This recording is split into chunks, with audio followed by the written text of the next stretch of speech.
So that's the Thoth. Mm-hmm. It's actually not my favorite of the queens. I really like which one did I like best? The Queen of Pentacles, the Queen of Earth. I really like in Thoth. This is cool, but it's not as good as the Earth. And then Rider-Waite-Smith. Again, not my favorite queen from the deck, but still pretty cool. Got Flower of Cups, which corresponds to the Queen of Cups. And then I'll read the little thing. Oh, that's just so gorgeous. Yeah. Yeah. I navigate life with refined attunement to myself and others. Brought to us by the graceful sandhill crane, our Flower of Cups represents through connection with our intuition. She inspires us to see the ambiguities of a situation with clarity. This gives us access to deeper connection with the subconscious and the unseen. Our Flower of Cups reminds us that we are capable of getting through the tough times and doing the spiritual work necessary for emotional freedom. Connection to sacred space allows us to fully trust and follow our heart.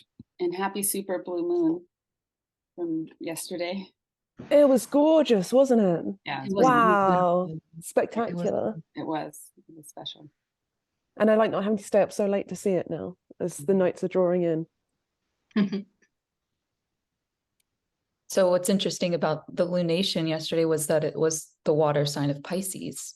And what was really interesting was the gene key or the gate or the hexagram of the I Ching is 37, where the moon was, and 37 is family alchemy.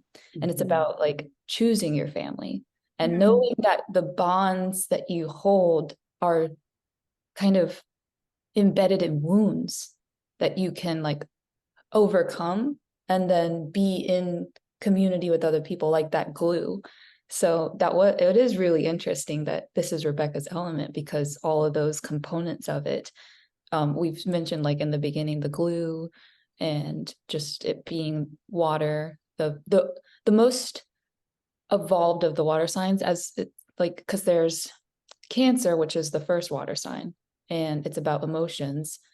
But then you go to Scorpio and you get really deep, intense emotions. That's the next water sign. Then once you get to Pisces, it's intuitive. It's knowing emotions. It's really strange how the Queen of Cups is generally considered to be this intuitive character, and water generally being an intuitive, emotional element. And like, I think for a large stretch of my life, I thought of myself as an unemotional person. Like I strongly just didn't feel like I had the same access to my emotions that everyone else did. Or perhaps that I just didn't, my emotions were turned down more than other people's. Yeah, like a long time, from like my early 20s till about 5 or 6 years ago, maybe more recently. I would have told you that I was an unempathetic, low emotion type of person. And obviously I'm still struggling to like reframe myself as I think part of it is because I was expecting emotions to come in a certain, I was expecting them to be labeled as emotions in my brain. Like, hello, Rebecca, you're having an emotion now. And I'd be like, thank you, brain. Whereas I think I was having stuff like, I don't know, like backaches and feeling confused and stuff like that. And I was like, well, that's just a backache. That's just confusion. And then kind of realizing, well, no, actually, perhaps that is the way that my brain and body express emotion. It's like, yeah, was a real revelation for me. So if Sarah had diagnosed me as the Queen of Cups like 7 years ago, I'd be like, oh, doesn't know what she's talking about. I'm the least emotional person in the world. And now I'm like, yeah, I'll cop to that. Is it the hexagram 37? Yes, wind over fire. The judgment in the I Ching is the family, the perseverance of the woman furthers, is the words. Just that, the perseverance of the woman furthers. That's the judgment. Yeah, there's just there's a lot here, because I also was like looking into the name Rebecca and what that meant biblically. the woman who had the children of Isaac, who's Sarah's son. And this is her joy. Like, that's Sarah's joy. That's her pleasure, or, laughter is what Isaac means. And so then Rebecca has 2 children, and during her pregnancy, it's really debilitating. And the children are kind of at war with one another before they even come out of the womb. And then she receives this prophecy that the youngest will rule the oldest. And so she fulfills it, essentially. Like, she sends in the wrong son to the blind father to be anointed as the next in the lineage. And it's just something interesting there too, that's like reflective of Rebecca's. Like, there's a little bit of trickery, there's a little bit of fun and play, and the whole point is like, yeah, there's something interesting about how our story is kind of like really alive when we do these kinds of conversations about the cards and stuff, because there's so many more elements that we can bring in just from like our experience. I'm interested to hear what you guys experience with water is, and like how you relate to that element, or if you've thought about that. Well, I'll just say, as a fellow Aquarius moon, I've also sensed that I'm separate from my emotions. And what was interesting about like reflecting on this card is, another thing about it is it's the closed cup. So this queen has it like contained. And they said that was like the only cup in this part of the deck. So relating with emotions is something that I also struggle with, but I've recently been feeling it physically in my body too. And like recognizing how emotions aren't something that's brought on by something. It's like an experience that's kind of existing. Like, you just kind of like, you can fall or you can soak yourself into it. The pattern of emotions that are like happening around me, I guess. Yeah, I totally get that. Like the tendency to feel other people's feelings, like you're picking up on some kind of micro expressions, or I don't know how it works, but something is manifesting in you that's actually like generated in someone else's psyche. Yeah, I have the opposite. Funny, my chart, I have the least amount of water. Like, I've got like 3% water or something. And yet I have always felt like I was drowning in emotions. Like, I've been almost overly emotional. Like, that's been my thing, is actually figuring out how to use my mind to become more objective, and not getting overwhelmed and overrun by my emotions, because I cry all the time. Like, if I go like 48 hours without crying, sometimes I think there's something wrong, Am I okay? Like, and I mean, the tears have, like, initially when I was growing up, it was definitely deemed like really problematic. Like, stop crying, what's wrong with you? And I get it. It was like, it's overwhelming for people, like when someone's releasing that much. But now it's like a gift. And when the tears, it's like the thinnest veil between suffering and love. Like, it's like the tears feel like this amazing release in this actually deep expression of what I love most. And so I feel a lot more comfortable now with the water. But it's always been kind of weird for me, because it's weird that my chart is so water low, and yet I feel often, again, learning to swim was such a good thing, because I felt like I've been drowning in an ocean of emotions most of my life. I'm kind of envious of your tears. It's really interesting that you would say, because you're a air sign, right? Mm-hmm. So there's this Dutch Jungian, which is also an astrologer, and she says that the air signs, like we have the thinking, feeling, those things connected to air is thinking, and then water is feeling. But thinking and feeling is, of course, opposite on the spectrum of the Jungian archetypes. And that would make you a thinking person, and your shadow feeling. So that might be why then you felt so overwhelmed by your emotions, because it's your shadow. It is that archaic type of overwhelming, intense, like you can't really like control it at all type of relationship then that you would have had with that. And then aging, of course, at a certain point, especially Jung says often in our midlife, like 35 to 40 something, we kind of switch, or we become, maybe we just become more comfortable with our shadows. I don't. Yeah. I don't know, Holly talking made me think. I think I'm also someone who cries. Maybe not as often, but definitely with some ease. And I guess, yeah, I notice when I haven't cried. Like, I really feel it if I've gone more than maybe a couple weeks in my case without crying. Like, I won't notice it in the moment until something happens and I start crying, and then I'm like, oh yeah, this is what I needed.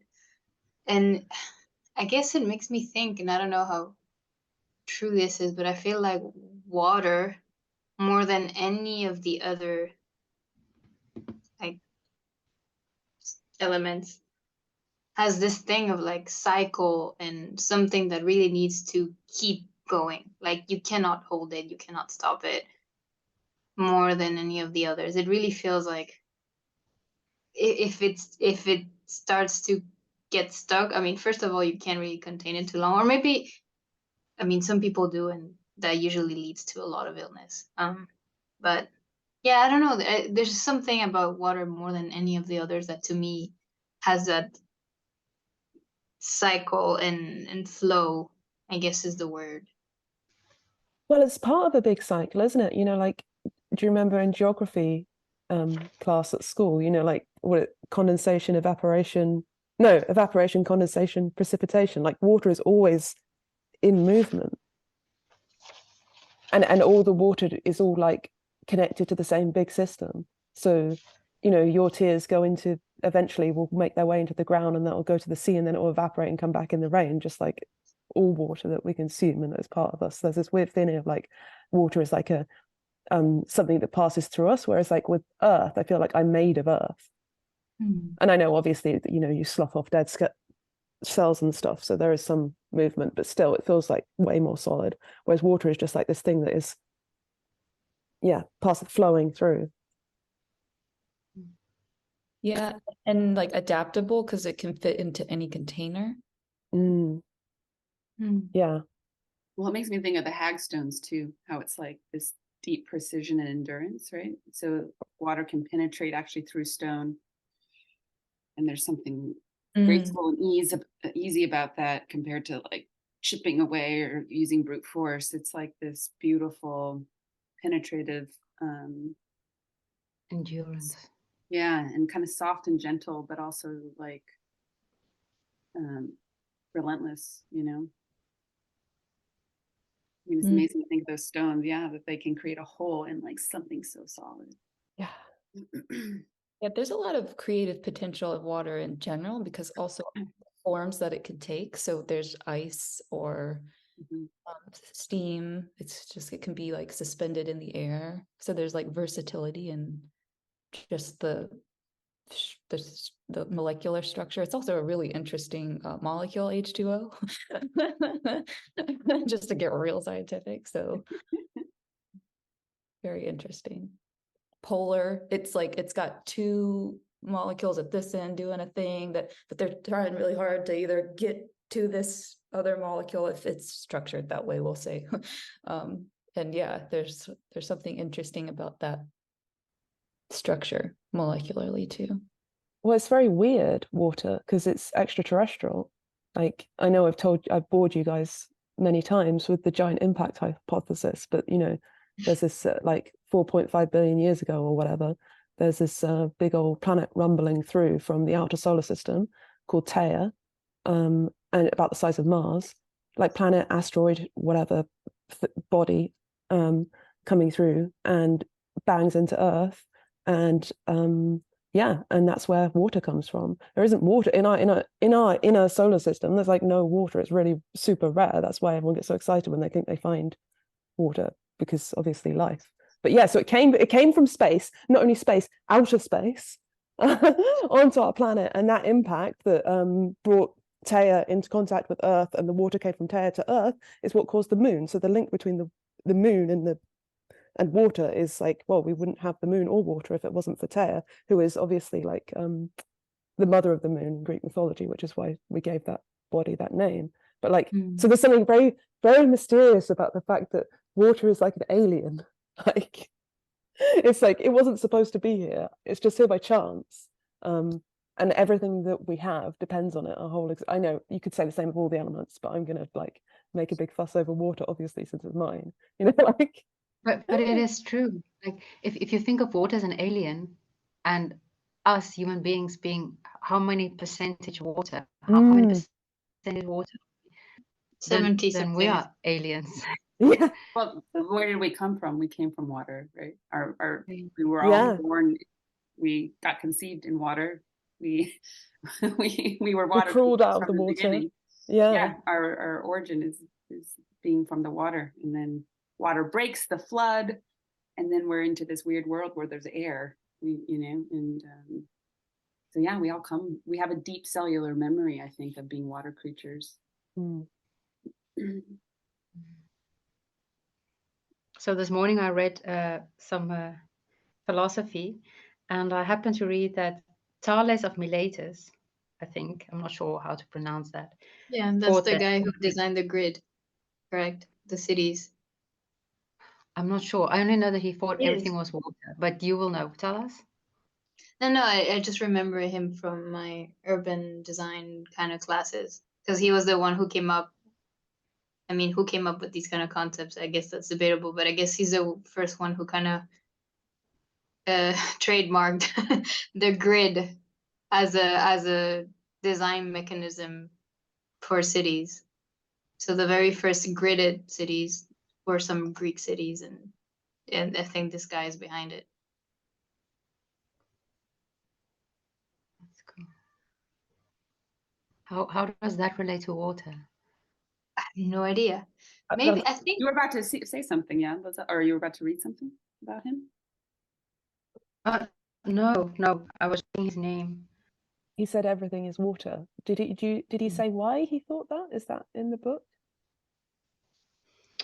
No, it's not in the book, because it's just like an incidental reference in this book. It's not it doesn't really, it's not about that. So the book doesn't really go into that. Well, it's interesting. I was reading this like Mayan myth and about this water girl, like water, and she's daughter of the moon and the sun, and she runs away with this hummingbird boy, and the way that they run away is through the plants, right? So like the idea that all plants are actually water, like holding water, right? Like and I've seen this out on the land. It's just amazing, like looking at leaves, and it's so dry out there. So then when there's no water, right, it just the color turns, and you can see the lack of water. Like it becomes this super anemic. The green becomes this really anemic yellow, and yeah. So it's just sort of interesting to think about water in disguise. I mean, that's how they disguised themselves. They were trying to disguise themselves from the moon and the sun, and they went into the plants and moved into the ocean via the plants. And so it's kind of interesting to look at the plants as like masks for water, you know, or really dresses or clothes for water. But then if we're 70 whatever %, we're also masks for water. Exactly. And if water is an extraterrestrial being, then I don't know how to finish that sentence. What's the difference between a human and alien? That's the questions coming up for me. 70% versus 100%. That's the difference.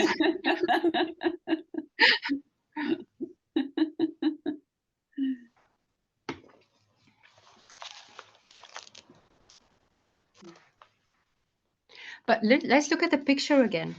The bird on the picture, what is it again? It's a sandhill crane. That's really interesting. I've actually molded one of their heads before. Really? Oh. I don't know what kind of crane it is, but there's a crane on the Thoth one as well. Oh, You interesting. probably can't see it. It's kind of small, just there. Yeah.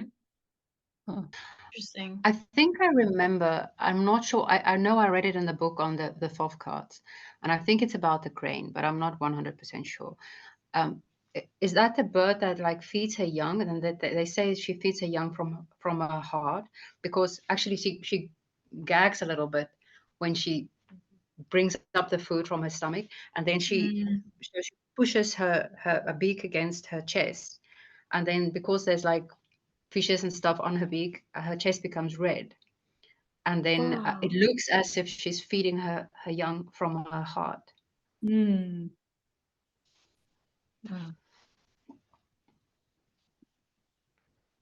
Yeah, when I was reading on the weight card, Rider Waite card, it was talking about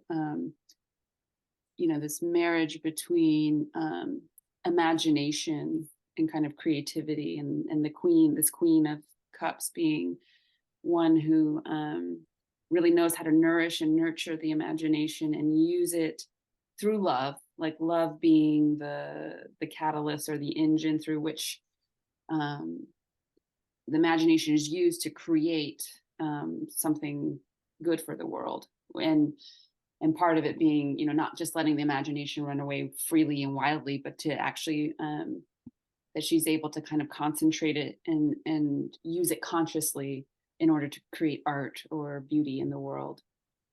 So it was sort of this, what the book was pointing to was imagination, intuition, and sort of discernment, actually. How to use that. Maybe that's a closed cup. That's the idea of the closed cup. That controlled use of imagination. Yeah. What's interesting, isn't it, that all the cards that we've looked at have the characters are not in water, because you could have done a fish, right? Yeah. Like that would make sense. A fish with a crown. There's your Queen of Cups. But they're all like the birds, and then the two women in the Thoth and the Rider Waite Smith, like they're outside of the water.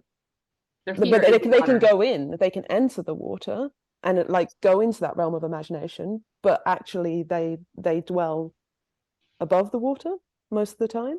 So it's like not being completely immersed in the water, but being, or I guess kind of like a channel or like a conduit, because they can bring stuff up and out of the water, kind of like the well maidens in that Arthurian story, like the go-betweens between the realm of the subconscious and the imaginal and the archetypal and the mundane. And I'm just thinking of mermaids and that whole love mermaids. I dressed up as a mermaid once. Do you guys have like, sometimes, I haven't seen one for ages, but sometimes we do this thing where we, meaning the British, get old lorries and stuff, and we take all the big bit off the back so it's just like flat, and then we put loads of children on the back all dressed up in costumes, and we drive them around and everyone claps. Like I don't know what it's called, like anyway, I was one of those children on the back of the lorry, and I was dressed up as a mermaid, and it felt amazing, obviously. It was an under the sea themed float. That's what they're called, floats. And so my legs were in a mermaid tail, and people throw coins at you, which is delightful as a child to be pelted with money. So I was trying to gather all the money as much as I could, being an acquisitive, I don't know, 10-year-old or whatever. And I got too close to the edge of the float and I kind of tumbled off into this strange woman's arms, and it was very scary because I couldn't use my legs because they were inside this tail. So I was like, ah, and luckily, yeah, this lovely woman like scooped me up and ran alongside and put me back on the lorry as it went past, because they're only going super slow, obviously. But like that really made me think about like, well, I don't know if I thought about this at the time, but reflecting on it makes me think of that thing of like the animals, such as mermaids, that are adapted to live underwater, and how horrible it is for them if they get stranded on land. So like, I know there's something in there of like, yeah, you don't want to be a mermaid really, because, and that's the whole story of Ariel, isn't it? Like, she's fucked either way, because if you on the land, her feet are like cut with razor blades, and in the sea she's pining for the land. So I know, yeah, and then like the mermaid herself is this strange symbol of like impossible creature, because how would she procreate?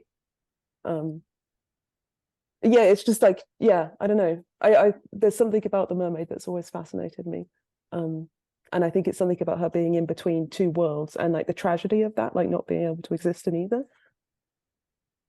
I get maybe that's like the shadow of the Queen of Cups. Like, best case scenario, that you're the Queen of Cups, you become a conduit for water, you can go into imagination, and you can come out and you bring all these amazing things into the world, and you have insight and blah blah blah. But when she's upside down, it's like you're not happy in either realm, and you're like a flailing 10-year-old with her legs trapped in a big lycra sock. Something that you said sparked in me the idea of the despair of maybe our current state. I wasn't quite sure how to make it, but it rings the bell that's ringing is the lost knowledge of the imagination, that book, and how we are actually creatures of the imagination. Because that book also claims that our first way of speaking was poetic or metaphoric, very much metaphoric at least. We've lost that way of thinking, because that was how we thought and how we are. You know, those water creatures that are stuck on land. I love that. I feel that very deeply, for sure. And like trying to force yourself to express yourself in the kind of rationalistic way, and the way that you just get trapped, and like your ideas become smaller and less than they were, because they're like in your head and they're so big and rich and wide and mental, well, literally mental, but yeah, and then when you bring them out, you have to like force them into this way of communicating that we have now, and there's always something lost. I was thinking of I was in a book club, a platonic book club, and we talked about the different realms, and sometimes it's translated as the intellectual, but they're not at all like we mean it, the nous. And the specific book that the Dutch translation said the abstract realm, and I was like, it can't be abstract because it's the one. The one is the all, and it's like I can so see it, but it's everything but abstract. But the only way we have to speak about that is in abstract ways, and that's the frustration that when you voice, that's the frustration that you're voicing now, that you can see it, you can see that way of being, or that realm of being, but as soon as you start to speak about it, it disappears. It's like I think that part of that is because it's just such a narrow channel speech. Like poetic speech is better, but it's still just speech. Like in an ideal world, I would, I'd touch you. I'd be like, it's like this, Lazelle. And I'd put my hand on your forehead, and or I'd show you a picture, or I'd point to something, like I'd say, look at that, look at the sea. Let's go and look at the sea together, and then we'll get it. But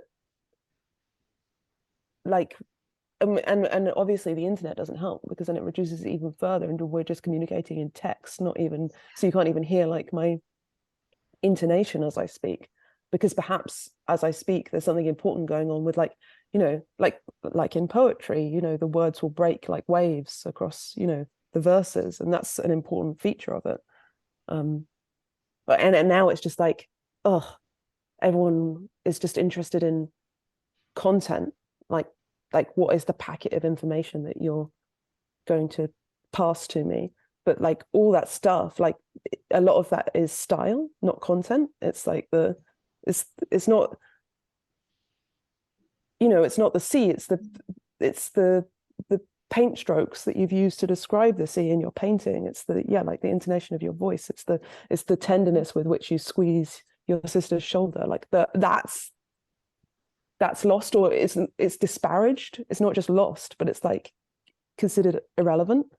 And and that really pisses me off.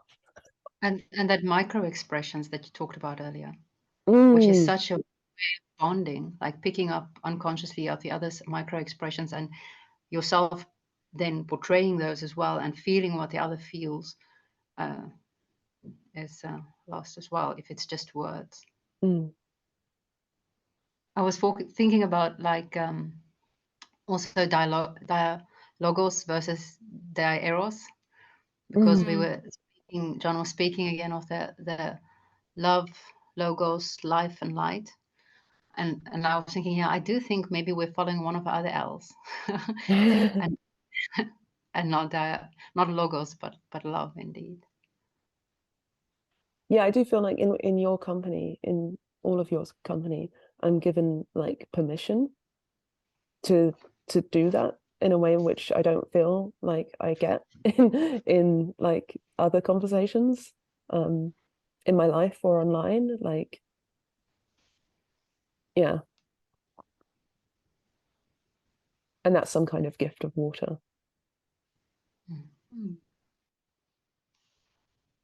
Yeah, it's almost like a tank of special water, where it's like there's like that expression of a fish out of water, and we were talking earlier about how damaging it is for aquatic life to try to exist on this in this medium. So that's what I'm sensing into, is like the different medium of water, and then the different ways that you can express in water, where we were talking about drowning, but then that's just like a style of swimming, but it's like a kind of like a I don't know, unaware or unprepared way of going about in that medium. So that's the thing, is we've now become so accustomed to air and the like thinking and building structures, and there's no dipping back into the water. That's the thing. It's like it's almost like we've come so far away from water, emotions, feelings, and almost considered it like a place that we don't want to go to, like the swimming hole. Nobody wants to go back down there anymore. We're past that, and that's kind of like the sense. But it's because you think like the swimming hole's for kids. Only kids can go play, and they can cry, and they can feel their emotions, and they'll sort that out on the playground. And then when they get older, they'll be fine. You no longer have emotions when you get older, because that's really immature. So, yeah. That makes me think, because I remember recently hearing someone say how they think that with the growth of civilization into bigger and bigger groups, the kind of way we have discovered to make some sort of collective decision making, which is not really decision making, it's more like manipulation, has been through media, because that's media has found a way to really target emotions, and people will use that as how to say, like, yeah, emotions are very volatile and they change a lot per person, but when you have such a big group of millions and millions of people, then kind of like, what is it, the law of large numbers, like you have a rough average, and like in general people feel this sort of way about this. So I think he was saying that in the past half century or more, we have been kind of trained to think that our emotions are a reality, because that's what everything tells us. And I'm trying to find that difference between like, but it's weird how at the same time we also have seemed to not be really in touch with our emotion. It's like we go through all of these things and we think they mean everything, and if like I'm hurt or I hurt someone, that is everything that the world is. But yeah, but this it's kind of paradoxical, I guess, is what I'm trying to say. How we're at the same time so seemingly out of tune with our emotions, but emotion seems to be leading a lot of the policy making, a lot of the decision making, a lot of the way that things are carried out, especially with social media and the way that you get things to be done is by triggering people and triggering some sort of reaction. And it really feels like that comparison between, I don't know, like real water and, I don't know, Coca-Cola or something, like some kind of sugar poison water. That's a new advertising campaign. Yeah, they should. Coca-Cola, sugar poison water. We kill you while you enjoy it. Yeah. I don't know. I'm not sure where I'm going with this, but Oh no, I guess think what that I'm makes saying is perfect sense. there's a lot of paradox there, I think, and I this think image of what contaminated water, or like, versus water that is flowing, I guess. I don't know. I think, Holly, what you shared about your own experience with emotions might actually be instructive here for our civilization, because you went through that struggle yourself, from being unaware, or not dancing like elegantly with your emotions, so being swept along with it, like we are being done with the media, as Isa was speaking of, and actually having a genuine, deep, reciprocal, almost, I want to say, relationship to your emotions. So Yeah, what was like coming to mind is water and living in Hawaii, right? Like lots of waves. And I appreciate what you're saying, because so much of that struggle with emotion was just also not having a guide, like not having someone come and say, it's okay that you feel all this, and then here's ways to work with it. Here's ways of learning how to swim, so to speak. But it's really interesting because the way through a wave is actually to go under, right? Wave comes coming at you. You don't stand stronger and taller. You actually dive under the wave. And I was thinking about, as we were talking here, the beautiful silence underneath water. Like when you go underwater, how all the kind of noise gets filtered out, and what you're left with is just this beautiful, and how whales sing underwater, and how actually sound travels really beautifully and fluidly through water. So I also was thinking about Orpheus and singing, as we're talking about speaking more poetically. And I get part of what's coming up is like ways of dealing with really big emotions, like big waves of emotions, is to sink down into the silence. It's actually with the silence is where so much is spoken. And that's where we can filter out a lot of the noise, and where kind of the essence and that safety, that sense of going back into that place of home, of kind of the womb. I remember as a child I could hold my breath underwater for a really long time. And I still have this like incredibly visceral memory of being like 5 years old and holding my breath underwater, and that being one of the safest places that I felt like I just, so there's something really beautiful about, with big emotion, sinking into the quiet, and letting those waves just move through your body. Like you don't have to act on them. In fact, it's probably better not to act on them. You just kind of feel it. You feel the waves rolling through you, and then you get that calm, still lake at the end, and then you know how to move. Then you can swim. Oh, I have such a deep longing now to swim in an actual sea. Like the Dutch sea doesn't have waves. That doesn't count. You have to have interaction with the waves to really feel as if you're swimming in the sea. I just love that. Like I have so many memories. I lived like quite away from the seaside, like maybe a couple of hours drive when we were growing up, and so we would occasionally drive in summertime to the seaside, and I would just spend the whole time standing at that point where the waves break and being bashed down again and again, and getting up and laughing and standing up and letting it bash me down again. And it's that feeling of being swept off your feet, being completely out of control. And yeah, it's glorious.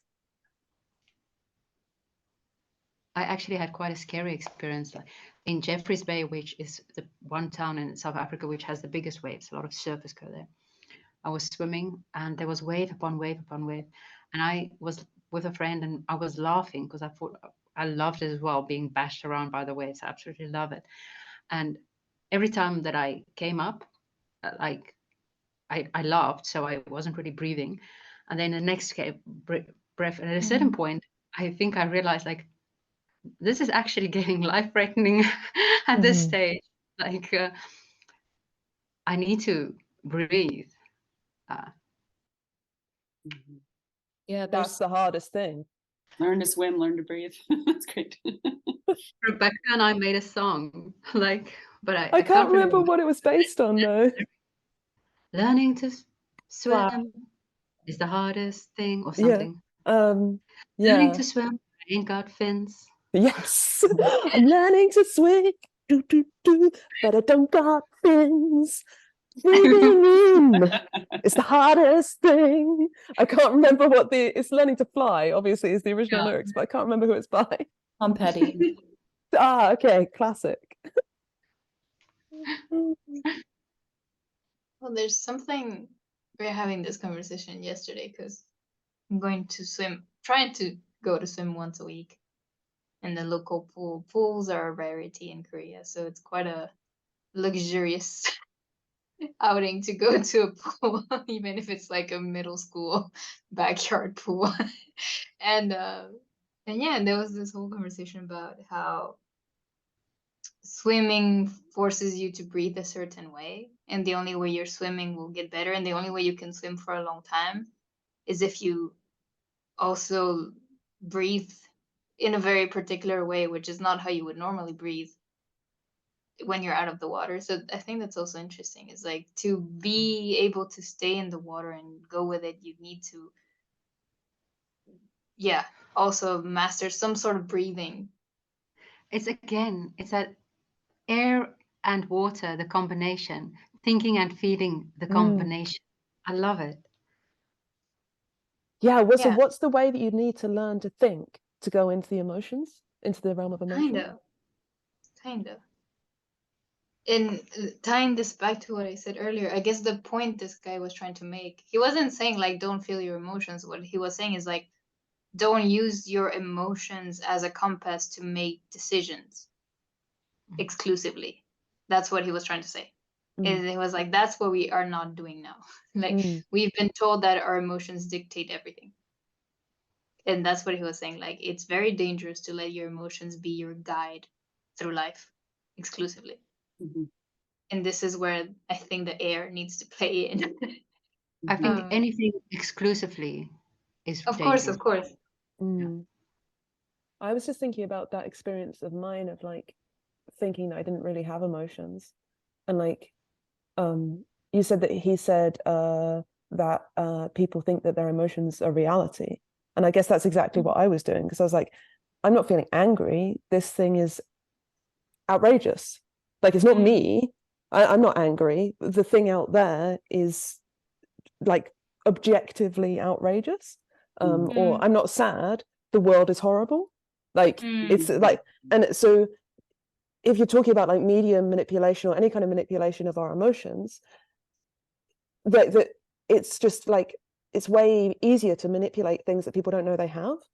So if people are going around and they've got this whole ocean of emotions that they're not in proper contact with, but secretly rule them, and you can get in there and plant ideas, or, you know, encourage currents in certain directions, they won't even notice because they never go in there, or like, because their emotions aren't their emotions to them, they're reality. So they're like, they're kind of blind to that manipulation going on. So and like, what? I was gonna say, and it's not only something that people are not very aware that they have, but it's something that it's like at the substrate of every human. So it's something that people, no matter their background and context, will probably converge on a certain set of emotions, which is why it became like the way to kind of find the common ground in bigger and bigger groups of people. And that again makes me think of like water being one being. like one extraterrestrial being, because it's like groupthink, right? Like everyone has the same emotions, of course they do, because everyone is like, if emotion equals water and water is one thing, one cycle that's constantly flowing between people, then the same is true of emotions. So if you can get like a stranglehold on that, or you can introduce, you know, a pollutant into that, I'm then thinking a rip current. If you know what a rip tide is, where you get pulled in and you can't, like the only way out of a rip current, and you would have to know this ahead of time, is to swim parallel with it. And so you're like swimming alongside it. And so like a lot was coming up for me because Mercury, this planet that's about subject-object relationship. And if you become too much of the character, if you are in the story, okay, because Mercury is the shapeshifter, he should be able to move in and out of character. But if you get so embedded and stuck into a character, then you start to experience the emotions of that character. And then the opposite end of that spectrum is Pisces. And so it's the exaltations of Mercury oppose the exaltations of Venus. So Virgo, which is actually intended to lead us through the underworld, through planning, through organization, and through like recognizing how you kind of get to choose the character. You don't have to like fall into a character. And then that dynamic of the Pisces being opposing that, it's that very spiritual realm, and that space of like intuition. So it's not thinking it, it's there for you to access. There's like this like huge cosmos of stars that you can choose from who you want to be. And Virgo brings those down into this like earth element of it's here and it's physical and I'm doing it and we're going to move through it. So that, like for the riptide, there's a lot about tactical training in Virgo. Because Virgo gets this reputation of being nitpicky, like you were saying earlier, Rebecca, where it's like the whole world's fucked. How, like, there's so many problems here. Like, I can't even like begin, and it gets really judgy, and it falls into this like criticizing everything, but it's coming from a place of self-criticism. And so like switching that is to say, yes, there's a lot of problems here, and I know how to get through. I know. So for this rip current, I'm gonna swim this direction. Or when somebody gets hurt, I know to get somebody on 911 and then to start monitoring this person. So all of this stuff, it has to be known before, but then you fall into the flow because it's like an emergency comes up and you're able to work with it because you've intuitively gathered the tools. I just want to say, like, just from my work as a psychologist, like, very few people, I think, actually feel their feelings. Like, people feel their thoughts. Like, they'll feel their story. They'll feel the panic, the chaos, they'll let that kind of overwhelm. Very few people can actually go into their body and actually feel that more, those waves, those vibrations that are really actually kind of from source, like really true feeling. And it's just really interesting. That's actually a lot of what my work is helping people actually sink into the subtleness within their body and to actually feel the depth of the vibrations moving through their body versus feeling through their head. And there's a really big difference between those two things. Because I think we are meant as humans to feel the depth of actually the suffering. Like when you do sort of sink into it, there is a deep grief and pain around the loss in our world and the lack of care that we've kind of we've sort of numbed ourselves out to, and you look at when we enter into this world, we are lamenting. Every baby comes out crying. So there's a pointer there. There's a pointer that like, actually we are kind of grieving creatures naturally.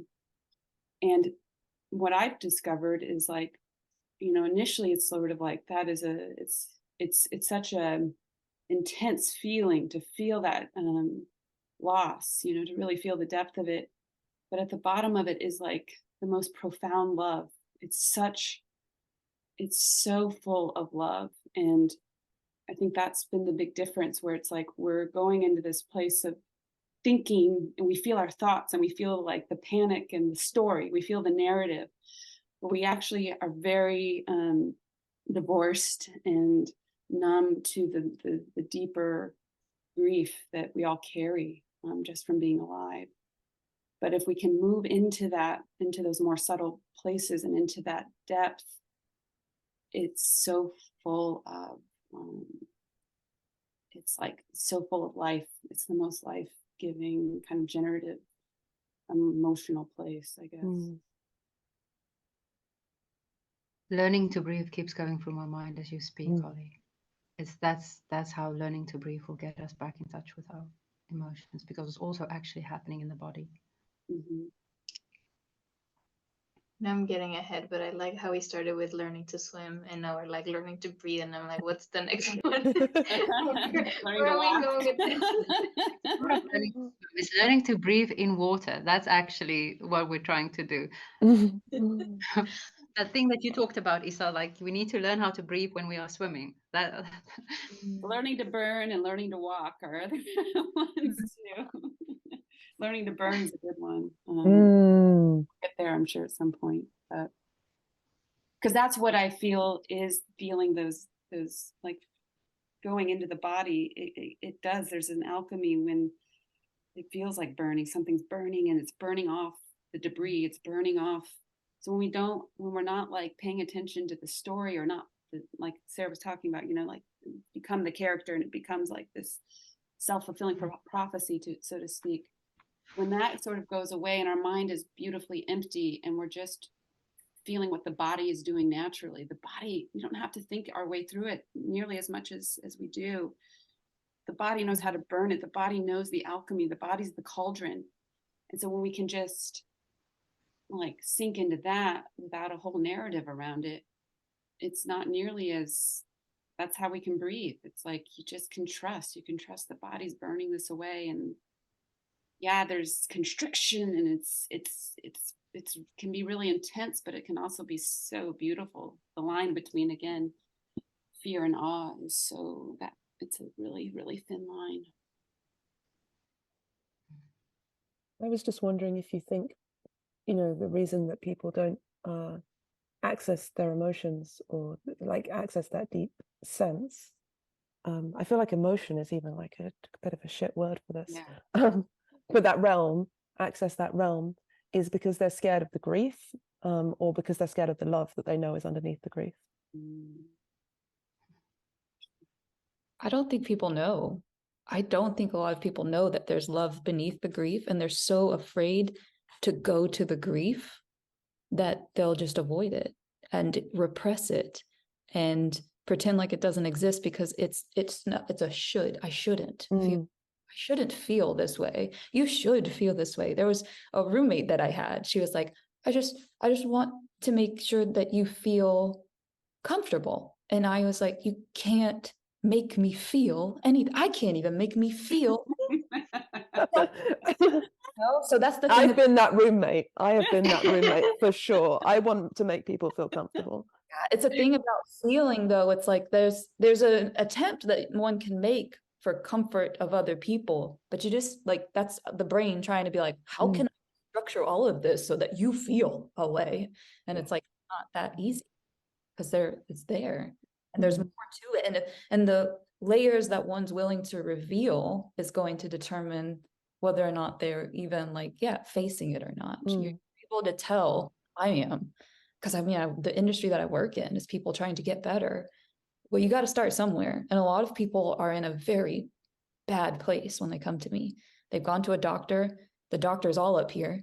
And the doctor's told them all these medicines that they should take that cost a ton of money. And so they're looking at me like, I can't afford, I can't do, I'm unable to, get into that routine, whatever it is. But then, like, if they were to be able to, which a lot of people aren't, because they've got to go out and make money, and they've got to be valuable in some sort of way. They've got to be useful in some sort of way. So they don't get to feel themselves, because they're so attuned to what other people want of them, how they could make other people see them in a different way. Instead of tuning into what they feel would make them feel good. Maybe it's a nap one day. Maybe it's eating 3 meals a day, or maybe it's taking fish oil every day. Who knows? But yeah, there's something to people not even knowing how to take care of themselves, first of all, much less feeling those emotions once they realized how they could.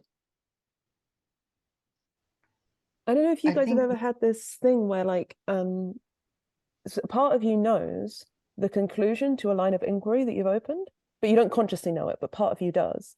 And that part says, we don't want to reach that conclusion, so just stop.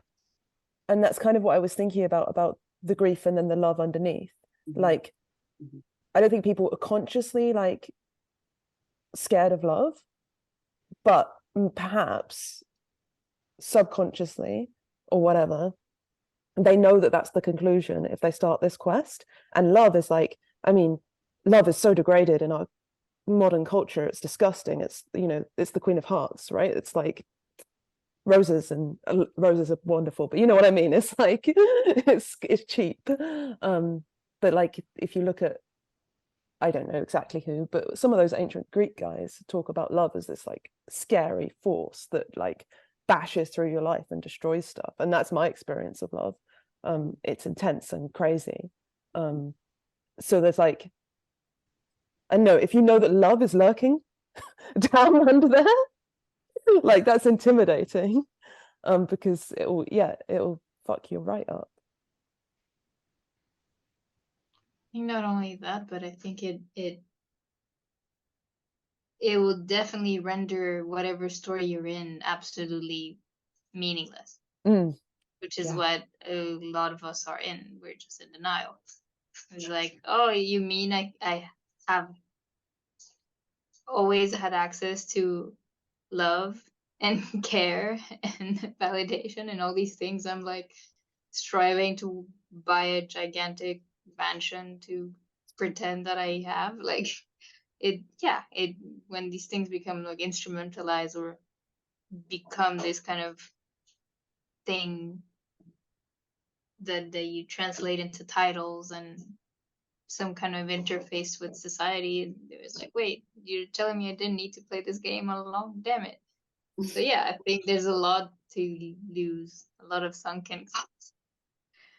I mean, of course, it's worth it in the end, but I think people also fight with that for sure. Yeah, I mean, it's a deep confrontation with death and powerlessness. You know, no, actually, you're not in control, and you are going to be forced to change and to lose what you love most. Like it's all going to transform and change. And I often have to have, you know, like sometimes when I get up on my kind of soapbox, it's like my job is not to make you feel comfortable. It's not to make you feel comfortable. That's not what this life is about. Stephen Jenkinson would, at least you probably put this is like a Stephen Jenkinson kind of, you know, thread. But yeah, like love chooses you. I mean, like love shapes us and changes us and molds us, and we can't hold on to it. We can't, you know, it's like you have to surrender to dying over and over and changing your shape over and over and letting go over and over, not staying the same over and over. And that's yeah, like what do you know, like how do you, that's then you got to be water. You've just got to then be able to trust this divine artistic hand. I often think of my body as like clay, and there's this divine artistic hand that's shaping me like I'm the clay, and it's molding me into that because it wants to know what it can become. It wants to explore different shapes. It wants to explore beauty in different ways. And so to surrender myself as or to trust that this artistic hand has a better plan. This is what Benita Roy calls the problem of the God problem, where we think we've got a better idea of how it should go and we have a better plan.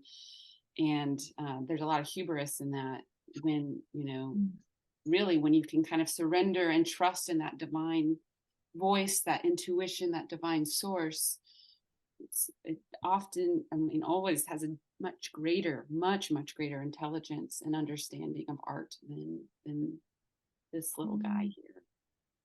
So what you're saying is water is God.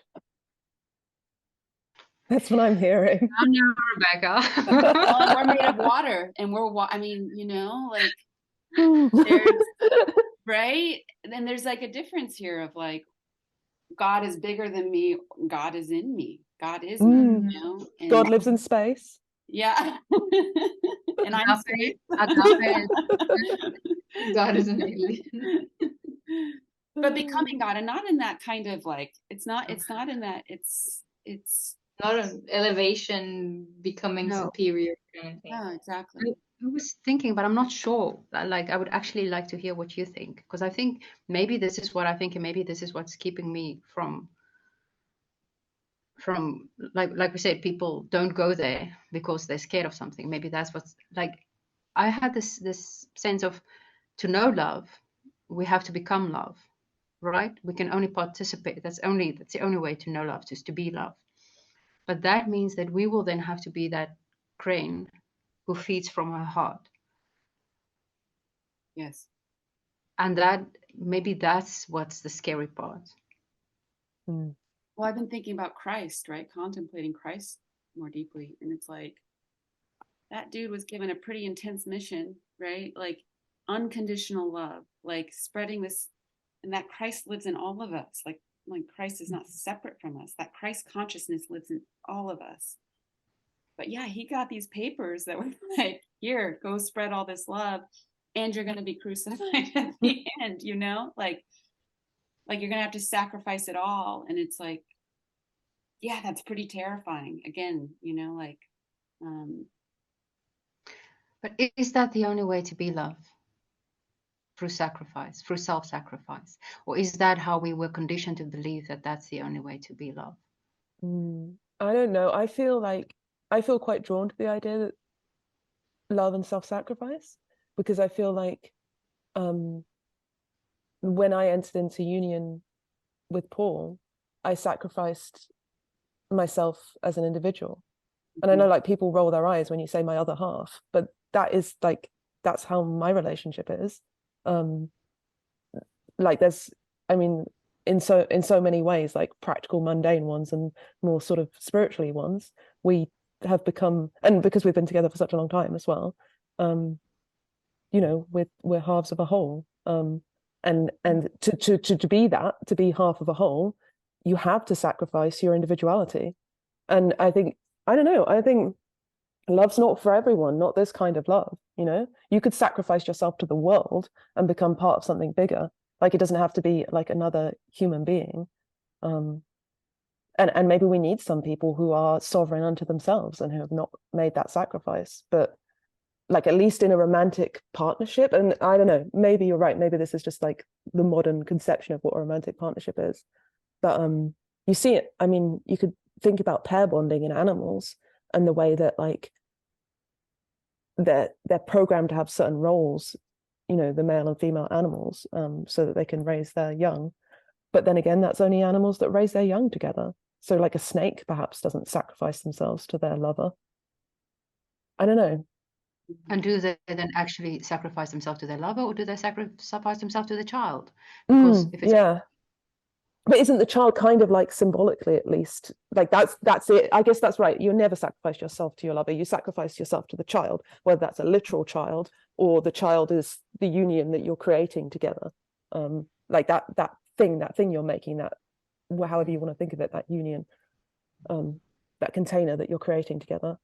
You're both sacrificing yourself to that. You're right. You don't sacrifice yourself to your lover, or at least I don't think it's wise to.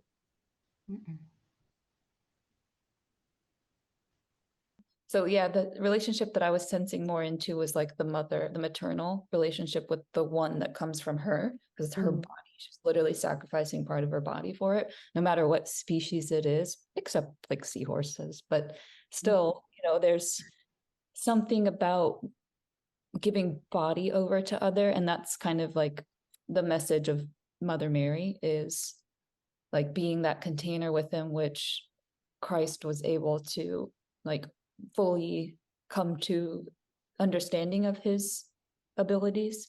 For instance, the wedding at Cana, where it's Mary that basically tells the people, like, listen to him because he's going to do a trick, and he's turn this water into wine. And that was like, that image was coming through for me for like the alchemizing. Again, the etymology of sacrifice, to make sacred. I have this inkling that maybe our kind of weakened relationship to grief is also because we've lost the sacrifice that you're talking about. Because the reason I say this is because we've been kind of like rearranging the house, and there's a lot of like throwing out stuff, and I found these things in like the wedding invitation from someone 3 years ago, and like those kind of things are like you don't want to throw away, but also I know they serve no purpose anymore, and it really threw me off. I had like this little pile of things, and I went one by one, and I remember what story and what context they came into my life. And first of all, I hate that, but that's just the way our world is right now, that these are like completely different materials from completely different things, and they all have to go in the same bin. That part I really but just beyond that, the facing this thing that came into my life, and now I have to put back out there, and I know that it's not going to go where it came from, but it's going to go into some landfill mush. Yeah, that I don't know, that really, I felt really weird after that. I thought I would feel like, oh, clean, I Marie Kondoed my trash, but no, it was really upsetting actually in many ways. And yeah, I think there's something about, like you said, things being kind of swooped away from us. Yeah, like the cycle's been interrupted. It's not working properly. Yeah, so there's no way to access that grief, because I think the grief would come in some relation to witnessing or making that sacrifice. Isn't it funny that water's pulling it out too? Like the landfills are like moving into the, yeah. Yeah. That's what I mean. Like water is so powerful, but it can, that's why I was talking about the sugar water poison. It's like it can, because it moves everywhere and it goes through everything, it can really be the thing that like cleans everything or pollutes everything. It's very kind of, yes, it's very powerful and very dangerous at the same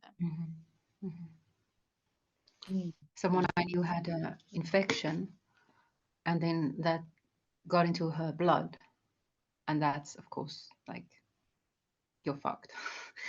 If like poison gets into your blood, it goes everywhere in your body.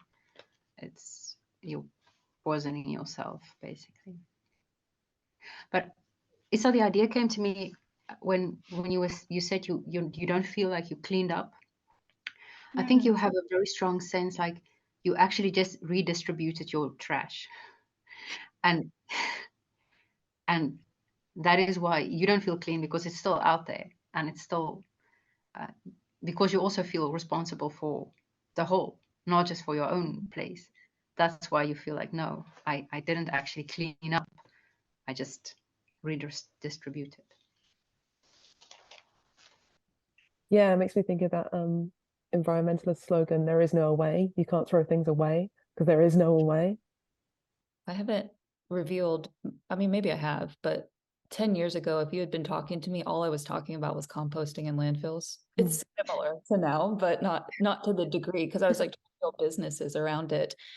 If we just addressed our trash, if we just looked at it, I mean, think about it. Each of us, I mean, our households maybe produce about 2 bags of waste per week, at least here in the States, I know, because packaging is just out of control and people don't compost or recycle as much. But even that, like, just think about that fact. Now, imagine all the people that you drive by when you go out.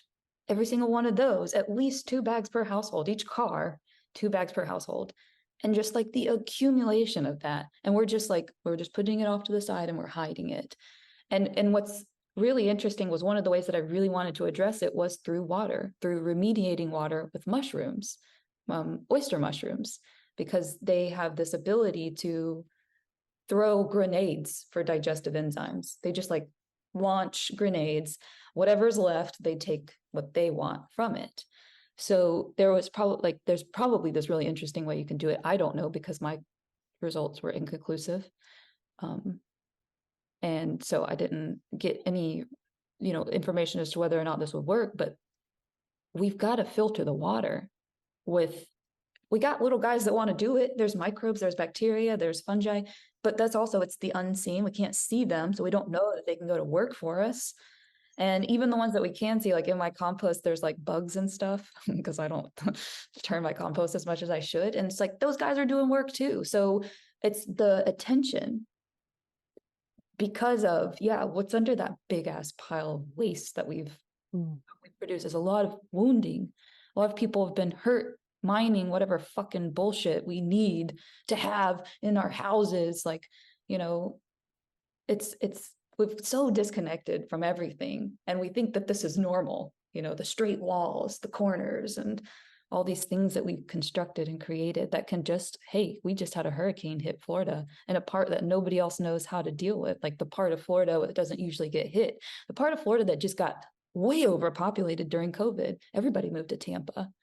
So that area is oblivious to the power of water and the surge, and how it can take out light poles, and all of your infrastructure is gone when the water comes through and finally has the final say, at least in that one. Yeah. Blood. Yeah, the power of water to rebirth, wash anew, to reset. It has that feeling, like the horror of if you go to a country where it's normal not to have water in toilets, and then coming back here and like just flushing, like it's desecrating water every time you flush. It's just horrible. And I like that change of relationship with water as a sacred substance, and like especially here in the UK, I mean, it's kind of like speculative based on the evidence, but there seems to be quite a strong suggestion that like Bronze Age people, at least, and maybe going further back, really revered water, because there's lots of these like the best possible sword, but almost like too good, like it wouldn't actually be good to use. It's like this beautiful item that wouldn't be good to use, but it's a beautiful representation that's been thrown into water. Or yes, kind. Just thrown into a lake or a spring, brand new, weird, and there's loads of them. And this is why we have when the Romans came, they would fight for the rights to own lakes and stuff, because they knew if they went digging in them, they'd find interesting stuff, and archaeologists still pull up all this stuff. And this is where legends of finding Excalibur in a lake, or maybe it wasn't Excalibur, but whatever, sacred swords come out of lakes, sacred weapons, because the people in this island used to make sacrifices to water. Water used to be some kind of god to us.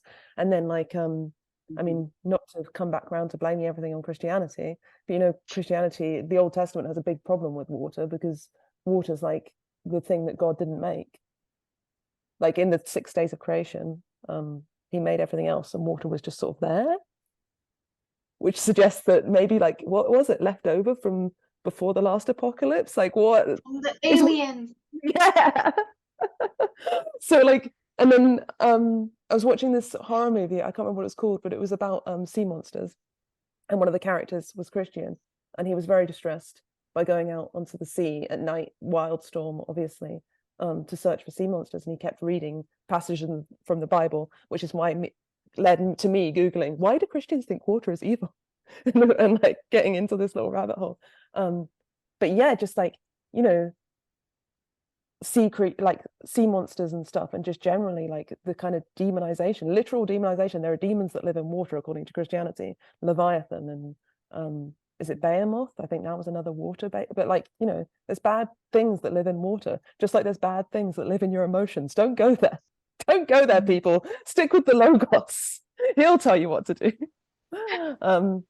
So yeah, I think like you can see that the way that we treat water, the way that we treat emotions, there's been this kind of like I'm not suggesting it's any kind of conspiracy, but there's been this kind of current trend that you can see in Christianity and probably many other places, which is telling us to like to repress and to ignore, and that is what allows us to treat water so abominably, like, and you know, like using it to flush away our waste, or just like the trash that I find sometimes when I go to the sea. I go to the sea to, you know, to have devotional intimacy with water, and sometimes when I go down there I find like plastic. I mean, almost every time I go down there I find plastic floating in the sea, and it breaks my heart in a way that seeing plastic on the side of the road doesn't. Like, that's sad, I don't like it, but when you're actually trying to go there to have an experience, like a spiritual experience, or the closest I ever get to a spiritual experience, and then you've got like people's trash. Chokes her. It's like choking her.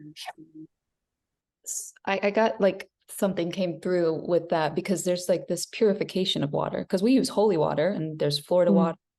So water is actually pure, but you have to like purify it. So there's something to, and then you like these kinds of things, and you know, you get into sterility, you get into over purification. And now that's what we have, is things are over sterilized to the point the bad microbes are actually kind of taken over, because they're like, wow, there's this great and clean environment, I don't have to fight anybody anymore.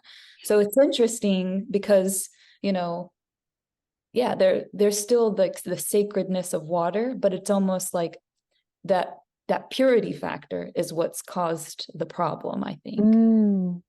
Yeah, because it's funny holy because needs to be made holy. It's not holy in itself, it needs to be made holy. I don't know if that's, I mean, that's true obviously of like Christian holy water, but That's what I mean. I don't mean holy yeah. water. I was going to say, I just took you the other day, Lizelle, to a place where holy water just comes out of the ground. And that's another sort of piece of evidence that people use to suggest that the ancient Britons worshipped water, because we have all these holy wells all around the country. Many of them, not all of them are kept up, and people actually worshipping at them, but some of them are. And Lizelle and I visited 2 of them. And it's interesting that you can just grab a cup and scoop up some water that's coming out of the ground, and it is, I have a feeling, my intuition is that even if it wasn't surrounded by the story, the sort of magical story of this is a sacred well, this is a holy place, I have a feeling that I might still be able to identify that as sacred, even if it was just coming straight out of the ground with no, you know, no incense and no candles and no offerings surrounding it. And maybe that's it. Maybe it's like, you know, that cycle, right? Of evaporation, condensation, precipitation, water goes down into the ground, something happens down there that makes it sacred, and then out it pops, and we scoop it up and use it for whatever purposes we use. But maybe that's actually the story, maybe the big story, you know, that big story of the cycle of the like death and rebirth and the wheel of the year and all the menstrual cycle and all the cycles that we live within and participate in. Maybe at that part of the cycle where things go underground at the descent, that's where the thing comes sacred and then can come back out. And it's just our job to recognize it when it comes back out, that, whoa, that's sacred, that's not the sort of thing we should be shitting in. I don't think it's fair to say that any culture didn't value water, because no culture could survive without water. I think maybe the water that is marked as evil in the Bible is the untamed waters, the sea, for instance, the ocean, and that's where. But they very much appreciated fountains and any source of water that they could. I mean, in the Gospel of John, Jesus meets a woman. That when you talked about that story of the woman who keeps the wells, I had to think of that. Jesus meets a woman at the well and asks for water, and then he says he is the living water. So there's also in Christianity water as the sacred. But that's you're right, it is the sea. And the reason why I went on that little Google journey was because I watched that movie which was about sea monsters. So yeah, it was specifically the sea. But to me, the sea feels like, and I think well, I don't know, at least in the Rider-Waite-Smith, that looks like the sea to me. That doesn't look like a lake or a whatever. This could be a lake in Thoth, but I feel like the sea is the ultimate water. Like, Yeah, the ocean. that's my first image when someone says water. Big I think water. sea. Yeah, big water. It's the big water. Yeah, the ocean. I have a. Sorry, go, Isa. No, just I guess when Sarah was talking, it made me think of maybe the thing we've done is that we've replaced sacredness for purity, or like we think that purity is equal to sacred when it's really not. There's some of that. Yeah, I saw something about how when you approach God, you need to be holy. And that's what the Old Testament is trying to purify with Leviticus. I don't like it either. I'm struggling really hard with Leviticus. And so that's the thing, is like, as you enter the sphere with God, because you know that God is holy, the pure, the one. And so like, just to be able to be in the presence of God, you need to be holy. So it doesn't mean like all the time, which is kind of what that's been misconstrued, is that you could always be holy, and it's not possible for us, you know, as far as that kind of frame of mind goes. Well, we're all holy, like as far as we have holes, like we're all like, we've all got little holes and tears in us, right? Like, because we create all kinds of holes and tears in the world, but that's holy. We're holy in our holiness, you know. And I remember reading one interpretation of the whatever fall of Eden, whatever, Eve eating the apple, and actually the sin in that was like this forgetting of actually the innate holiness, that there could be something more. It wasn't enough just as it was. Of course, there's all kinds of interpretations. That was just one. But do you guys have time for a quick poem? Yeah, that'd be a great way to. I think that'd be a great way to close. I'll just go grab my poetry file of facts.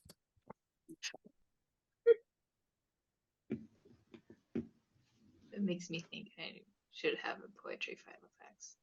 We should all have a poetry file of facts. Where do you guys keep your poetry? My heart. It's spread across several books. Yeah, exactly. Let me see if I can find it. Okay, it's Philip Larkin, and it's called Water. If I were called in to construct a religion, I should make use of water. Going to church would entail affording to dry different clothes. My litany would employ images of sousing, a furious, devout drench. And I should raise in the east a glass of water where any angled light would congregate endlessly.